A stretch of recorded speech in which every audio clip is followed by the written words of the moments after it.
నమస్తే, నేను మీ Bobby Vardhan. BBC వాయిస్లోని commentary బాక్స్కి మిమ్మల్ని అందరినీ మనఃపూర్వకంగా ఆహ్వానిస్తున్నాను. మానవ సంబంధాలన్నీ ఆర్థిక సంబంధాలే అని మార్క్స్ మహాశయుడు ఎప్పుడో చాలా కాలం క్రితం చెప్పిన మాట ఇప్పటికీ వాస్తవం అనే సంఘటనలు మన కళ్ళ ముందు మెదలాడుతూ ఉన్నాయి. ప్రపంచవ్యాప్తంగా అవే సంబంధాలు కొనసాగుతున్నాయి. మన దేశంలో అది నార్త్ ఇండియా కావచ్చు, సౌత్ ఇండియా కావచ్చు, ఏ ప్రాంతంలోనైనా ఆస్తుల గొడవ కుటుంబాలను కూల్చేస్తుంది. ఒక్కసారి మనం గతంలోకి వెళ్తే మీడియా ప్రపంచంలో మొఘల్గా కీర్తింపబడిన రామ్నాథ్ గోయంకా, ఆయన మరణానంతరము ఆయన బిడ్డలు ముక్కల చెక్కలైపోయారు. దక్షిణాదిని ఒకడు, ఉత్తరాదిని ఒకడు వార్తాపత్రికలను ప్రారంభించి విడిపోవడానికి ఆస్తులే కారణమయ్యాయి. ఆ తర్వాత ఎంతో కష్టపడి బ్రిక్ పేర్చుకుంటూ ఒక పెద్ద వ్యాపార సౌధాన్ని నిర్మించిన ధీరుభాయ్ అంబానీ కుటుంబం కూడా ఆయన మరణానంతరం అనిల్ అంబానీ, ముఖేష్ అంబానీ ఇద్దరు విడిపోయారు. తోడుకోడల మధ్య పెద్ద వైరం కూడా ఉంది. ఆ మాటకు వస్తే ఇందిరాగాంధీ ఫ్యామిలీలో కూడా, అంటే ఆస్తుల పంపకం విషయంలో కాకపోవచ్చు, కొన్ని చోట్ల ఆస్తుల కంటే అభిజాత్యమే ఎక్కువగా ఈ విడిపోవడానికి కారణమైంది.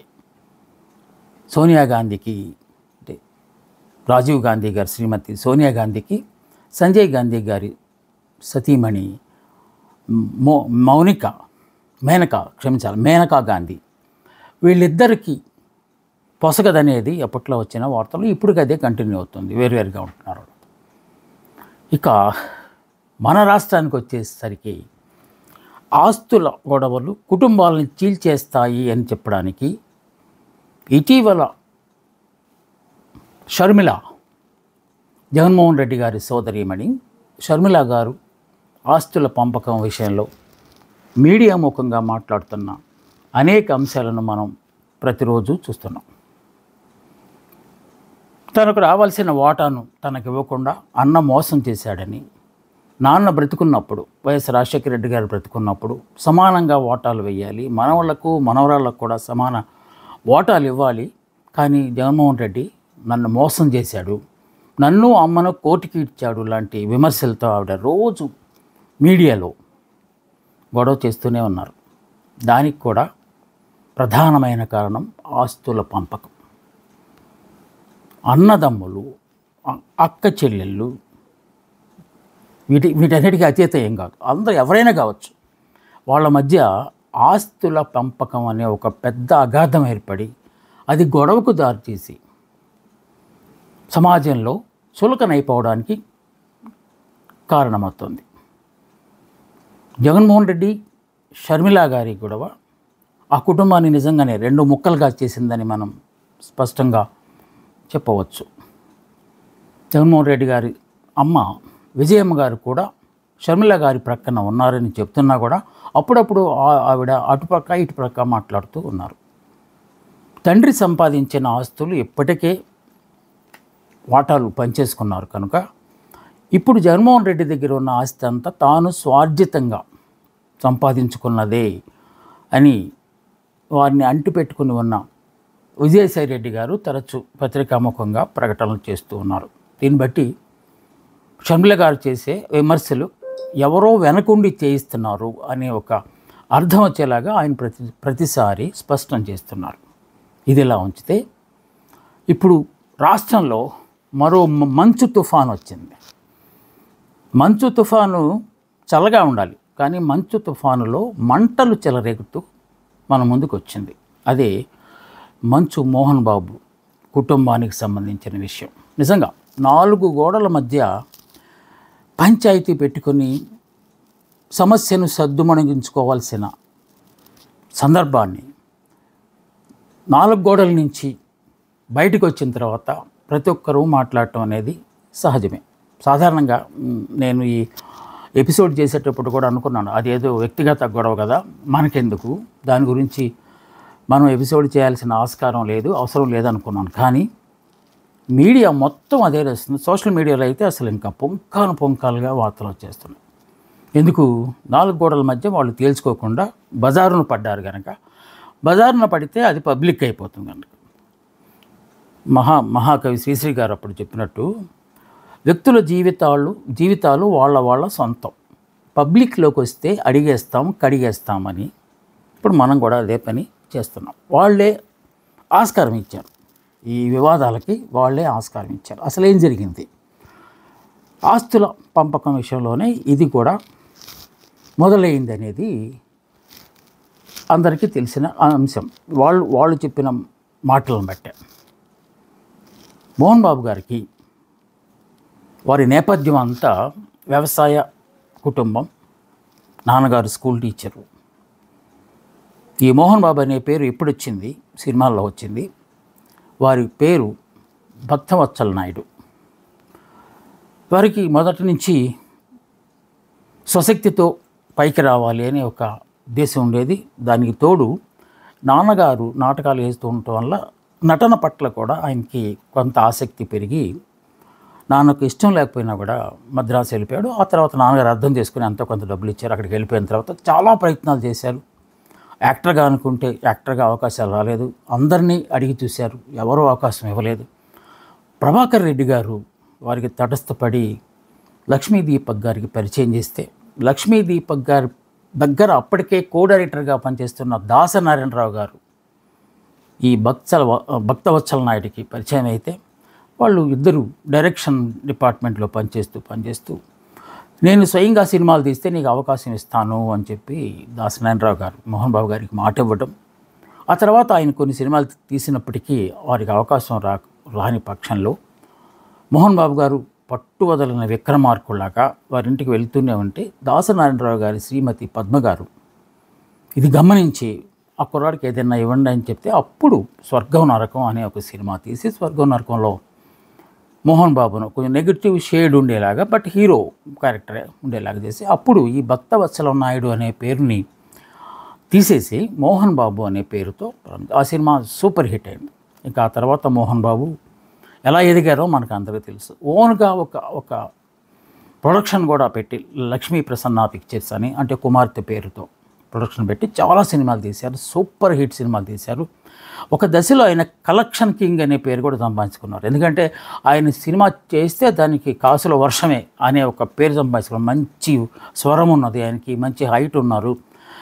విలన్గా కాకుండా హీరోగా చేస్తే మంచి అవకాశాలు వస్తాయేమని అనుకుని ఆయన ఒకటి రెండు సినిమాలు సొంతగా తీశారు. అంత బాగా ఆడలేదు. కానీ రాఘవేంద్రరావు గారు అల్లుడు గారు సినిమా తీసిన తర్వాత ఇంకా హీరోగా అతనికి వెలిగిపోవటం మొదలైంది. పెదరాయుడు ఇలాంటి సినిమాలు, శ్రీరాములయ్య, పెద్ద సినిమాలు తీసి ఆయన పెద్ద సినిమా ఇండస్ట్రీలో ఎంత స్థాయికి వెళ్ళారంటే, సినిమా పరిశ్రమలో ఎవరి మధ్య అయినా గొడవలు వస్తే ఆ గొడవలు తీర్చే పెదరాయుడు పాత్ర కూడా ఆయనే వేసేవారు. చాలా కుటుంబాల్లో ఉన్న గొడవలను, ఇంక్లూడింగ్ దాసనారాయణరావు గారి కుటుంబంలో కొడుకుల మధ్య వచ్చిన గొడవను కూడా మోహన్ బాబు గారి సద్దుమణిలాగా చేశారనేది కూడా ఒక ఇది.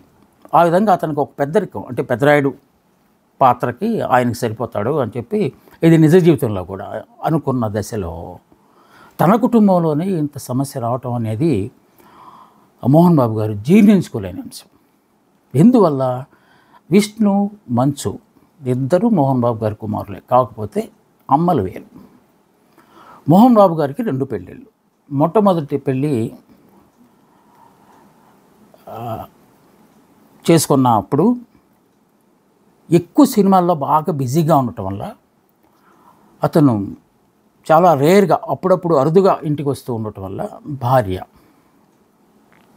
విద్యావతి ఆవిడ కొంత నొచ్చుకున్నదని, అప్పుడు వాళ్ళిద్దరి మధ్య చిన్న పొరపత్యాలు వచ్చాయని, సో చాలా కాలం దాకా ఆయన చెన్నైలో ఉండిపోవటం రాకపోవటం జరుగుతూ ఉండటంతో అప్పటికే ఆయనకి 2 పిల్లలు పుట్టారు. ఆ 2 విష్ణు, మంచు లక్ష్మి. అంటే లక్ష్మి ముందు పుట్టింది, విష్ణు తర్వాత పుట్టాడు. సో ఈ అగాధం మరింత పెరిగిపోతుంది. ఈ సినిమాల్లో డబ్బులు సంపాదించడంలో పడిపోయి నన్ను పూర్తిగా విస్మరించాడు, నేను ఒంటరిగా ఉండిపోయాను అనే ఫీలింగ్తో ఆమెను ఉన్న దశలో వారి సోదరీమణి నిర్మల గారిని తీసుకొచ్చి ఆమెకు తోడుగా పెట్టాను. సో అక్క చెల్లెళ్ళు, ఒకే అమ్మకి నాన్నకు పుట్టిన అక్క చెల్లెళ్ళే పక్కపక్కనే ఉంటూ ఒకరికొకరు తోడుగా ఉన్న నేపథ్యంలో మోహన్ బాబు గారు నిర్మల వైపు చూస్తున్నట్టు, వారిద్దరి మధ్య ఏదో సంబంధం ఉన్నట్టు ఫస్ట్ భార్యకి కొంచెం అనుమానం వచ్చింది. అంటే సొంత అక్కకే చెల్లి మీద అనుమానం వచ్చింది. అది ఆవిడకి మానసికంగా చాలా కృంగదీసింది. సో అనారోగ్యం పాలై ఆవిడ చనిపోయారు. దాని మీద కూడా అప్పట్లో పెద్ద కాంట్రవర్సీ. బట్ ఆయన చాలా అన్యోన్యంగా ఉండేవారనే ఇంకో ప్రక్క కూడా వాదన ఉంది. అప్పుడు ఆమె సోదరి అయిన నిర్మలను మోహన్ బాబు గారు రెండో పెళ్లి చేసుకున్నారు. వారికి మళ్ళా మనోజ్ పుట్టాడు. అంటే లక్ష్మి విష్ణు ఒక భార్యకు, మనోజ్ ఇంకో భార్యకు, వాళ్ళిద్దరూ అక్క చెల్లెలైనప్పటికీ ఇంకో భార్యకే అని వీళ్ళు అంటారు. సో ఈ విషయంలో ఆస్తుల పంపకం ఎప్పుడో జరిగిపోయింది, అందరికీ సమాన వాటాలే ఇచ్చారు అని ఒక వర్గం వాళ్ళు చెప్తూ ఉంటే, నేను రెండో భార్యకు సంబంధించిన బిడ్డను కనుక నన్ను సరిగా చూడట్లేదు, సవతి తల్లి ప్రేమ నా మీద చూపెడుతున్నారు అన్నది మనోజ్ తాలూకు వాదన. లక్ష్మి పెళ్లి చేసుకుంది. ఆ పెళ్లి కూడా అప్పట్లో పెద్ద వివాదం, ఎవరినో ప్రేమించిందని. అదంతా వ్యక్తిగత విషయం, మనం దాని గురించి వెళ్ళనక్కర్లేదు. But she settled. ఆవిడ సినిమాల్లో ట్రై చేస్తుంది. ఒకప్పుడు వెస్టర్న్లో ఉంది, అక్కడ అమెరికన్ ఇంగ్లాండ్లో పనిచేసింది. తర్వాత యాంకర్గా వచ్చి ఇక్కడ కొన్ని ప్రోగ్రాములు చేసింది. సో మంచు లక్ష్మిగా ఒక క్యారెక్టర్ని బిల్డప్ చేసుకుంది ఆవిడ. ఇప్పుడు మంచి సినిమా అవకాశాలు రావడంతో ఆవిడ బాంబే వెళ్ళిపోయి ఇక్కడ బాలీవుడ్లో ఆవిడ ఉన్నారు. సో ఇక్కడ విష్ణు ఉన్నారు, మనోజ్ ఉన్నారు. బట్ వేరు వేరు చోట్ల ఉంటున్నారు, ఎందుకంటే వాళ్ళకి ఇల్లు ఆల్రెడీ కేటాయించారు కనుక. ఇక విష్ణు వివాహం విషయానికి వచ్చేసరికి రాజశేఖర రెడ్డి గారి బంధువైన వెరోనికా రెడ్డి గారికి ఆ అమ్మాయిని వీళ్ళకి పెళ్లి చేశారు. వాళ్ళకి 2 times ట్విన్స్ పుట్టారు, 2 సార్లు 4 మంది పిల్లలు ఉన్నారు వాళ్ళకి. ఇక మనోజ్ విషయానికి వచ్చేసరికి మనోజ్ భూమా నాగిరెడ్డి గారి కుటుంబంలోని మౌనికను ప్రేమించాడు. ఆ అంశం ఇంట్లో చెప్పాడు. అమ్మకి ఇష్టమైంది కానీ బట్ మోహన్ బాబు గారు మిగతా వాళ్ళు ఆ ప్రతిపాదనను అంగీకరించలేదు. సో దాంతో ఏం చేశారంటే వాళ్ళకి ఇష్టమైన అమ్మాయిని తీసుకొచ్చి మనోజ్కి పెళ్లి చేశారు. సో అప్పుడు ప్రేమ విఫలమైంది. ఆ సినిమాలో కూడా ఒక పాట రాసినట్టున్నాడు దానికి సంబంధించి ఆయన. సో వసుధ మంచి యాక్టరు ప్లస్ ఫైట్ మాస్టరు, ఇవన్నీ విష్ణు సినిమాలకు బ్రహ్మాండంగా తయారు చేస్తాడు.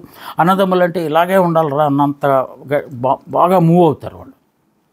మనకు బయట ప్రపంచానికి అలా కనబడతారు, కానీ లోపల ఏం జరుగుతుంది అనేది ఇప్పుడు మనకి బయటకు వచ్చిన అంశాలను బట్టి తెలుస్తుంది. సో మనోజ్ పెళ్లి చేసుకున్న తర్వాత ఆవిడతో సరిగా ఉండట్లేదని, ఆవిడ కూడా మనోజ్తో సరిగా ఉండట్లేదని, ఇలా అయిపోయిన తర్వాత కొన్నాళ్లకు ఆవిడ విసిగిపోయి మనోజ్ భార్య డివోర్స్ తీసుకొని అమెరికా వెళ్ళిపోయింది. మనోజ్ మళ్ళా పాత ప్రేమ కథలోకి వెళ్ళిపోయారు. అంటే మౌనికా రెడ్డిని, భూమా నాగిరెడ్డి గారి అమ్మాయి. ఆ అమ్మాయి అప్పటికే పెళ్ళయింది. ఆ పెళ్ళైన అమ్మాయికి ఒక బాబు పుట్టాడు. ఆవిడ కూడా డైవర్స్ చేసింది. సో మనోజ్ డైవర్స్ చేసి ఉన్నాడు, మౌనిక కూడా డైవర్స్ చేసి ఉన్నాడు. మళ్ళీ వీళ్ళిద్దరి మధ్య ప్రేమ చిగురించింది. ఆ ప్రతిపాదనను వీళ్ళకి చెప్తే ససేమిరా అన్నారు. మొదటే పెళ్లి కాకముందే ఒప్పుకొని వాళ్ళు రెండో పెళ్ళి అంటే ఒప్పుకోరు కదా, అక్కడ చిన్న భేదాలు వచ్చినాయి. బట్ మొత్తానికి మనోజ్ ఆ అమ్మాయిని పెళ్లి చేసుకున్నాడు. ఆ అమ్మాయి పెళ్లి చేసుకున్న తర్వాత మనోజ్లో చాలా మార్పులు వచ్చాయి. తన స్వార్థాన్ని తను చూసుకుంటున్నాడు అనేది మోహన్ బాబు విష్ణు గారు చేస్తున్న ఒక ఆరోపణ. నేను వాళ్ళకి ఇష్టం లేని పెళ్లి చేసుకున్నాను కనుక నాకు కావాల్సిన ఆస్తులు నాకు ఇవ్వకుండా నన్ను తాత్సారం చేస్తున్నారు అని చెప్పారు. మనం ఇందాక చెప్పుకున్నట్టు ఆస్తులను 3 భాగాలుగా వేసేసి ముగ్గురికి పంచారు. అయినప్పటికీ విష్ణు ఒక చిన్న కండిషన్ పెట్టాడు. ఆ కండిషన్ ఏంటంటే ఆస్తులు వాటాలు వేసినప్పటికీ నాన్నగారు బ్రతుకున్నంత కాలం ఆ ఆస్తుల్ని ఎవ్వరూ అమ్మడం కానీ వేరేగా మార్చడం కానీ చేయడానికి వీల్లేదు అని చెప్పి. సో ఆ కండిషన్ ఉంటే, సో మనోజ్ వాదన ఏంటంటే ఆస్తి ఇచ్చినట్టే ఇచ్చి వాళ్ళ చేతుల్లోనే ఆస్తి పెట్టేసుకున్నారు. ఆయన సినిమాలు తీసుకుంటున్నాడు, బిజినెస్లు చేసుకుంటున్నాడు. ఈలోపు విష్ణు దుబాయ్లో కొన్నాళ్ళు ఎక్కువగా ఉండటం మొదలుపెట్టాడు. దాన్ని కూడా మనోజ్ ఒక సాకుగా చూపెడుతున్నాడు. తన ఆస్తులన్నీ తీసుకుని దుబాయ్లో పెట్టుబడులుగా పెట్టి ఆయన సొంతగా ధనార్జన చేస్తున్నాడు, నన్ను మాత్రం ఆస్తులు అమ్ముకోనివ్వకుండా అడ్డుపడుతున్నాడు అనేది మనోజ్ చేస్తున్న వాదనగా మనకు అనిపిస్తుంది. ఈ వాదన ముదిరిపోయి వేరొక చోట వీరొక చోట వారొక చోట ఉంటున్న దశలో, బట్ మౌనిక మాత్రం అత్తగారి దగ్గర అంటే నిర్మలా గారి దగ్గరే ఉంటూ వచ్చారు. మనోజ్ అప్పుడప్పుడు రావటం వెళ్ళటం చేస్తూ ఉన్నాడు. సో మనోజ్కి మౌనిక ద్వారా ఆల్రెడీ ఒక కూతురు ఉంది. ఆ కూతురుని కూడా నెగ్లెక్ట్ చేస్తున్నారు, విష్ణు పిల్లలు మాత్రమే బాగా చూస్తున్నారు అనేది మనోజ్ తాలూకు ఆంతర్యం, వాదన, వేదన కూడా. సో ఈ ఆస్తుల అమ్మకం వీలు పడదు అన్నప్పుడు తను సొంతగా ఏమైనా వ్యాపారాలు చేసుకోవడానికి అది ఒక పెద్ద అడ్డంకిగా మారింది. ఎలా వచ్చినా పెళ్ళైన తర్వాత భార్య తప్పనిసరిగా చెప్తుంది, మీ అన్నగారు అంత బాగా సంపాదిస్తున్నారు, మీరేంటి ఎలా ఉన్నారు, మనం కూడా ఏమైనా వ్యాపారాలు చేస్తాము. సో అలాంటి డిక్టేషన్ ఇవ్వడంతో మనోజ్ తన ఆస్తులు తనకి ఇచ్చేయమని అడగటం మొదలుపెట్టాడు. విద్యానికేతనని మనకందరికీ తెలిసింది. స్కూల్ స్థాయి నుంచి కాలేజీ స్థాయికి వెళ్ళి ఇప్పుడు యూనివర్సిటీ స్థాయికి వచ్చింది. చాలా పెద్ద విద్యావతి అంటే మొదటి భార్య విష్ణు లక్ష్మి తాలూకు అమ్మగారు, ఆమె పేరుతోనే పెట్టారు అది. సో అందుకని మనోజ్కి దాని మీద ఎలాంటి హక్కులు లేవు అనే భావన తనకై తాను ఏర్పరచుకున్నాడో ఏమో. అప్పుడప్పుడు విద్యానికేతన్లో జరుగుతున్న అవకతవకల గురించి మనోజే బయటపెట్టడం అనేది వాళ్ళు జీర్ణించుకోలేకపోయారు ఆ కుటుంబంలో.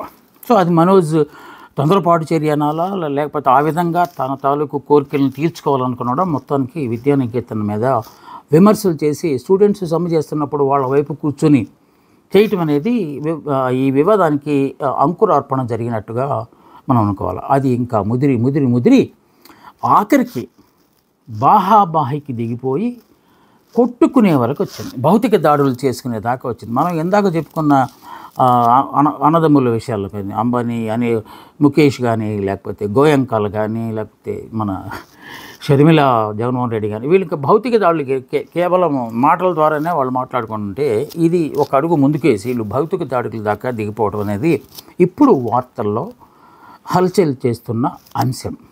సో మళ్ళీ ఇక్కడ ఆస్తుల విషయంలో మనోజ్ తన ఇంటికి వచ్చి నాన్నతో గొడవపడ్డారని చెప్తున్నారు, భౌతికంగా దాడి చేశాడని ఇంకొకళ్ళు చెప్తున్నారు. అదే అంశాన్ని పోలీసులకు ఇచ్చిన కంప్లైంట్లో కూడా మోహన్ బాబు గారు ప్రస్తావించారు. నన్ను గుండెల మీద తన్నాడు నా కొడుకు మనోజ్, నా పరువు తీశాడు, నా పరువును బజార్కి ఇచ్చాడు అని చెప్పి ఆయన పోలీసులకు ఇచ్చిన దాంట్లో, అలాగే ఒక ఆడియో కూడా ఆయన రిలీజ్ చేశారు. ఆ ఆడియోలో అనేక విస్మయం కలిగించే అంశాలను కూడా ఆయన ప్రస్తావించారు. అది కుటుంబ విషయాన్ని ఆయన కూడా బయటపెట్టారనేది కొంతమంది అంటున్న వాదన. నేను ఎందుకు బయటపెట్టాను, ఆయనే బయటపెట్టారు కదా అని మనోజ్ చేస్తున్నారు. సో మనోజ్ ఒకరోజు మళ్ళీ ఇంటికి వచ్చి నా కూతురు నేను తీసుకెళ్ళిపోవాలి, నాకు ఇచ్చేయండి, లోపల ఉంది అని చెప్పి, అప్పటికే ఈ వివాదం వచ్చింది కనుక లోపల గేట్లు వేసి బౌన్సర్ని అక్కడ పెట్టారు. సో మనోజ్ కూడా బౌన్సర్లతో వెళ్ళి, ఎందుకంటే ఏ హీరో అయినా కొంతమంది బౌన్సర్లు ఉంటారు, ఎందుకంటే వ్యక్తిగత రక్షణ కోసం. ఎంతకాలం పోలీసుల మీద ఆధారపడతారు, పోలీసులు అన్ని సందర్భాల్లో అందుబాటులో ఉండకపోవచ్చు కనుక బౌన్సర్లను సొంతగానే పెట్టుకుంటారు. సో బౌన్సర్లతో వచ్చాడు, గేట్ తీయమని అడిగాడు, గేట్ తీయలేదు, గేట్ పగలగొట్టి లోపలికి వెళ్ళిపోయాడు. వెళ్ళటానికి ప్రయత్నించినప్పుడు మళ్ళీ ఏదో గొడవకు వస్తున్నారని చెప్పి లోపల ఉన్న విష్ణు తాలూకు, అప్పటికే విష్ణు ఈ మధ్యకాలంలో మళ్ళీ ఇంకో చిన్న సంఘటన జరిగింది. ఈ గొడవ వార్తాపత్రికల ద్వారా, మీడియా ద్వారా సంచలనం అయిపోయినప్పుడు బాంబే నుంచి లక్ష్మి గారు ఏకాకి వచ్చేసి ఆ గొడవను మణిగించడానికి ప్రయత్నించారు, కానీ ఆమె ప్రయత్నాలు ఫలించలేదు. ఆవిడ మళ్ళీ వెనక్కి తిరిగి వెళ్ళిపోయారు. ఈలోపు విష్ణు, దుబాయ్లో ఉన్న విష్ణు హుటాహుటిని ఇంటికి వచ్చేసి నాన్నకు రక్షణ కవచంలాగా నిలిచాడు. అప్పుడే మనోజ్ విష్ణు వచ్చిన విషయం తెలుసుకుని ఇప్పుడే తేల్చుకుంటానని చెప్పి లోపలికి వచ్చేసి డోర్ పగలు కొట్టుకుని లోపలికి వెళ్ళడంతో మోహన్ బాబు అప్పటికే ఉన్న బౌన్సర్లు వీళ్ళ బౌన్సర్లు అందరినీ తోసేసి అప్పుడు మనం చూసాం చొక్కా చిరిగిపోయి మనోజ్ బయటికి వచ్చేస్తే ఆయన పోలీసులతో కూడా మాట్లాడు, చూసారా నన్ను బౌన్సర్లు పెట్టి కొట్టిస్తున్నారు, నేను పోలీసు రక్షణ కావాలని అడిగాను, పోలీసులు నాకు రక్షణ కల్పించకుండా వాళ్ళకి రక్షణ కల్పిస్తున్నారు, వాళ్ళ బౌన్సర్లను ఏమి అంటలేదు, నా బౌన్సర్లు మాత్రం తోసేశారు, నన్ను ఒంటరివాణి చేశారని దుఃఖపర్యంతం అయిపోయారు. అంటే మీడియా ముందు ఆల్మోస్ట్ కన్నీళ్లు పెట్టుకునే పరిస్థితి వచ్చేసింది. అప్పటికే మోహన్ బాబు గారు మళ్ళా ఆవేశంతో వస్తూ ఏం జరిగింది అనుకుంటూ వస్తున్నప్పుడు మీడియా వాళ్ళు మైక్ పెట్టి, సార్ మోహన్ బాబు గారు మీరు చెప్పండి అనేసరికి ఆయన చాలా ఊగిపోయి, అప్పటికే ఆయన హీట్ ఎక్కిపోయి ఉన్నారు. ఎవరైతే అడిగారో TV9 తాలూకు రిపోర్టర్ రంజిత్ ఆ మైక్ లాక్కుని ఆ వైర్తో పాటు మైక్ తీసుకుని బాధేశాడు అతన్ని పట్టుకొని. సో ఇక్కడ దెబ్బ తగలడంతో లోపల ఏదో మొత్తం ఫ్రాక్చర్స్ అయినాయి అన్నారు, ప్లాస్టిక్ సర్జరీ చేయాలన్నారు. అదంతా అప్పుడు అది MLCగా మారిపోయింది, మెడికో లీగల్ కేసు కింద అది పరిణించి డాక్టరే సాక్ష్యం చెప్తాడు కనుక ఇతనికి బాగా దెబ్బలు తగిలినాయి అని చెప్పి ప్రక్కన ఉన్న మీడియా వాళ్ళు కూడా వెంటనే ఇది చాలా అన్యాయము, మీడియా మీద వ్యాఖ్యానం చేస్తారు, మీ గొడవ లేకుండా ఉంటే మేమెందుకు వస్తాం, మీరు గొడవ చేసుకుంటున్నారు కనుక దాన్ని ప్రజలకు తెలియజేయాల్సిన అంశం మా మీద, బాధ్యత మా మీద ఉంది కనుక మేము వచ్చామనే ధోరణిలో మీడియా వాళ్ళు మాట్లాడారు. కానీ ఇక్కడ ఇంకొక విషయం ఏంటంటే ఉదయం కూడా ఇలాంటి సంఘటన జరిగినప్పుడు మోహన్ బాబు గారు మరో జర్నలిస్ట్ని కూడా కొట్టారని అప్పుడు ఆయనకి ఆవేశం ఎక్కువ అని. సాధారణంగా మీడియా మోహన్ బాబుకి చాలా గౌరవిస్తుంది, మోహన్ బాబు పెదరాయుడిగానే చూస్తుంది సినిమా ఫీల్డ్లో. దాసనారాయణరావు గారు వెళ్ళిపోయిన తర్వాత మోహన్ బాబు ఆ పాత్ర వేస్తున్నాడు అని కొంతమంది, నువ్వు చిరంజీవి గారే పెద్ద అని. చిరంజీవి గారు దానికి ఒప్పుకోలేదు, పెదరాయుడి పాత్ర నేను వేయను కానీ ఏదైనా సమస్య వస్తే నేను తీరుస్తానని చిరంజీవి గారు చాలాసార్లు చెప్పారు. కానీ మోహన్ బాబు గారు బాహటంగానే ఎవరు వచ్చినా నేను తీరుస్తాను సమస్యలు అని చెప్పి ఆయన చెప్పుకుంటూ వచ్చారు. కానీ ఆయన ఇంట్లోనే ఈ సమస్య వచ్చి తట్టుకోలేక ఆయనకి బీపీ పెరిగిపోయి మీడియా వాళ్ళ మీద దాడి చేయటం మొదలుపెట్టాడు. అది పెద్ద అయింది. మీడియా వాళ్ళు ఆఫీస్ ఎదురుగా ఆయన ఇంటి ఎదురుగానే పెద్ద స్లోగన్స్ ఇస్తూ న్యాయం జరగాలి అని అన్నారు. వెంటనే పోలీసులు కేసు పెట్టారు. Commissioner of police Mohan Babu గారికి నోటీస్ పంపించారు, ఉదయాన్నే మీరు వచ్చి అక్కడ అటెండ్ అవ్వండి అని చెప్పి. అలాగే మనోజ్ కేసు పెట్టాడు, నన్ను కొట్టి నా కూతురుని లోపల పెట్టారని. విష్ణు మోహన్ బాబు జాయింట్గా ఒక కేసు పెట్టారు. ఇలా కేసుల మీద కేసులు పెట్టుకుని మోహన్ బాబుని ఆసుపత్రి పాలు చేశారు. అన్ని మెడికల్ లీగల్ కేసులే, ఎందుకంటే కొట్టుకున్నారు, భౌతిక దాడులు చేసుకున్నారు కనుక. వీరికి చొక్కా తిరిగిపోయి లోపల కూడా దెబ్బలు తగిలినట్టు మనోజ్ గారు MLC కేసు పెట్టుకున్నారు. తను కూడా మనోజ్ వచ్చి నా మీద భౌతిక దాడి చేశాడు అని చెప్పి మోహన్ బాబు గారు కూడా MLC కేసు పెట్టారు. మోహన్ బాబు గారు మీడియా వాళ్ళని కొట్టడం వల్ల మీడియా ప్రతినిధికి తీవ్రమైన గాయం అవడం వల్ల వారు కూడా మెడికో లీగల్ కేసు పెట్టారు. Commissioner of police Mohan Babu గారిని ఉదయాన్నే వచ్చి కనిపించమని అడిగితే మోహన్ బాబు గారు విష్ణు గారు లంచ్ మోషన్ వేసి ఆ నోటీస్కి విలువ లేకుండా చేయాలని ప్రయత్నించారు. బట్ మనోజ్ అండ్ విష్ణు మాత్రం పోలీసులను కలిశారు. వాళ్ళిద్దరికీ కౌన్సిలింగ్ చేసిన తర్వాత ఇంకా గొడవలు చేస్తే మాత్రం ఊరుకునేది లేదు అని చెప్పి వాళ్ళ మందలించి కొంత కౌన్సిలింగ్ చేసి లక్షల రూపాయల వ్యక్తిగత పూచీకత్తుతో వాళ్ళని పంపించేశారు. ఇప్పుడు దాకా జరుగుతున్న కథ ఇది. కానీ ఇంత జరిగిన తర్వాత మీడియా ఎందుకు ఊరుకుంటుంది? మీడియా పుంకాలుగా కథలు చేస్తూనే ఉన్నది. మనం అనుకున్నట్టు వ్యక్తిగత విషయాలు అయితే మనకు అసలు సంబంధమే లేదు, మనం మాట్లాడాల్సిన హక్కు లేదు. రైట్ టు ప్రైవసీ అంటాం కదా, గోప్యతను పాటించే హక్కు వాళ్ళకు ఉంటుంది కనుక వాళ్ళ ఇంట్లో విషయాలు ఎవరు మాట్లాడటానికి వీలేదు. కానీ వాళ్ళే వీధిలోకి వచ్చి కొట్టుకున్నారు కనుక వీధిలోకి వచ్చిన తర్వాత ప్రైవేట్ విషయం అయినా కూడా పబ్లిక్లోకి వస్తుంది. అందుకే పబ్లిక్ ఏం జరుగుతుంది అని ఆసక్తిగా చూస్తున్నారు కనుక after all ultimately it is rating. ఎవరు ఎక్కువ వార్తలు, ఎవరు ఎక్కువ వాస్తవాలు తెలియజేశారనేదే ఇక్కడ ముఖ్యం కనుక దాని ప్రకారమే టీవీ ఛానల్స్కు లేకపోతే యూట్యూబ్ ఛానల్స్కు పేరు ప్రఖ్యాతులు వస్తాయి కనుక వాళ్ళు చేస్తున్న పని వాళ్ళు చేస్తున్నారు. ఈలోపు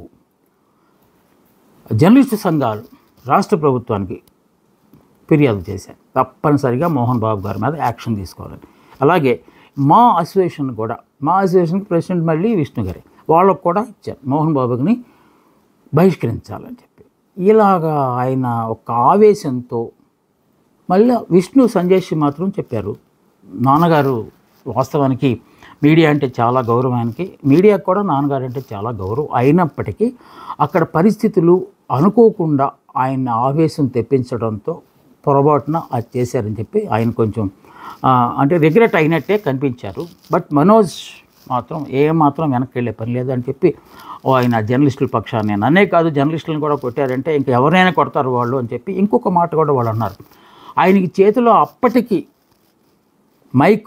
టీవీ మైక్ వైర్ ఉంది కనుక దాంతో కొట్టాడు. అదే రివాల్వర్ ఉంటే దాంతో ఎంతమందిని కాల్ చేసేవాడో అనే ఒక కోణాన్ని కూడా అక్కడ తీసుకొచ్చారు. ఇక్కడ ఎటు మనకి గన్ను అన్నాం కనుక మనోజ్కి గన్ను ఉంది, విష్ణుకి గన్ను ఉంది, మోహన్ బాబు గారికి కూడా గన్ను ఉంది లైసెన్స్డ్. వాటిని 3 గన్నులను పోలీసు వాళ్ళు సీజ్ చేశారు. ఎందుకంటే ముందు జాగ్రత్త చర్యగా వీళ్ళు ఇది ఎటు వెళ్తుందో తెలియదు కనుక దాన్ని వాళ్ళు సీజ్ చేసుకున్నారు ఆ గన్స్ని. అదొక శుభపరిణామంగా మనం అనుకోవాలి.